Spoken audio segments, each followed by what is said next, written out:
अस्सलाम वालेकुम my friends and family members. उम्मीद करती हूँ आप सब खैर खैरियत से होंगे।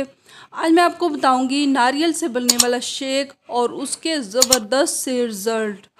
नारियल से अगर बना शेक अगर हम तकरीबन 1 माह यूज़ कर लें तो कम से कम जो इसका जो तरीका इस्तेमाल है वो तो 1 माह है, लाजमी कीजिएगा। उसके बाद भी आप अगर 3 माह तक जारी रखेंगे तो इसके आपको ज़बरदस्त से रिज़ल्ट हासिल होंगे। यानी एक तीर से 2 शिकार नहीं, 3 नहीं, 4 नहीं, आप बहुत से शिकार कर सकते हैं इसके साथ। नंबर 1 पर अगर आपकी स्किन जो है वो रफ़ सी है, यानी वो बच्चों जैसी नहीं, नॉर्मल नहीं लगती, यानी सॉफ्ट नहीं लगती, वो सॉफ्ट होना शुरू हो जाएगी। अगर आपके चेहरे पर छाइयाँ हैं वो भी ख़त्म हो जाएंगी। बिल्कुल हर किस्म के जो दाग धब्बे हैं वो भी चेहरे से गायब हो जाएंगे। नंबर 3 पर अगर आपके बाल गिरते हैं, झड़ते हैं या वो वक़्त से पहले बहुत ज़्यादा वाइट हो रहे हैं, वो ब्लैक होना स्टार्ट हो जाएंगे। और नंबर 4 पर जो सबसे एक आम सा मसला भी है, वीकनेस फ़ील होना, यानी ख़वातीन में अक्सर ये शिकायत रहती है कि वो वीकनेस बहुत ज़्यादा फ़ील कर रही होती हैं।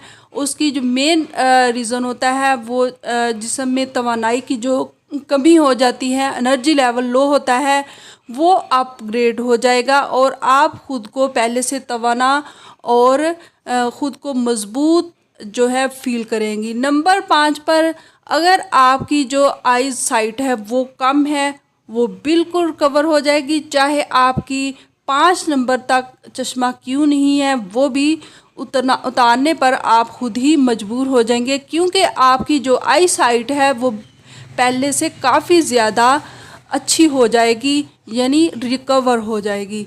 तो इस सब के लिए आपको बनाना है सिंपल से ये नारियल का शेक, और ये बहुत ही अमेजिंग है, बल्कि बहुत ही मुफीद है। आज ही इसे बनाइए। आपने सिंपली से एक नारियल का टुकड़ा लेना है, अगर आप अकेले यूज़ कर रहे हैं तो काफ़ी है, और उसके अंदर आपने 1 पाव दूध डाल लेना है और अच्छे से ब्लेंड कर ले। उसको शेक बनाने के लिए आपने अच्छे से उसे ब्लेंड कर लेना है, बिल्कुल वो स्मूथ सा हो जाए।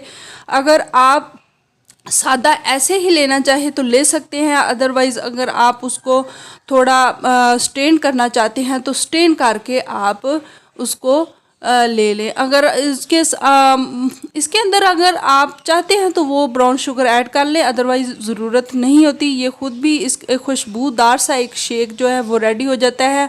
और उसको अगर गर्मी का मौसम है, यानी आजकल तो मौसम गर्मा ही चल रहा है, तो आप उसे थोड़ा ठंडा करके इनटेक कर लें। रोज़ाना आपने रात को सोने से पहले या सुबह भी किसी भी टाइम आप इसे ले सकते हैं, तो फिर इसके रिज़ल्ट से आप खुद ही वाकिफ़ हो जाएंगे। तो कैसी लगी मेरी आपको आसान सी रेमेडी और टिप? अगर अच्छी लगी तो इसे लाइक कर दें। मेरे चैनल पर आप अगर नए आए हैं तो सब्सक्राइब कर दीजिएगा और साथ लगे बेल आइकन को भी ज़रूर प्रेस कर दीजिएगा। Thanks for watching.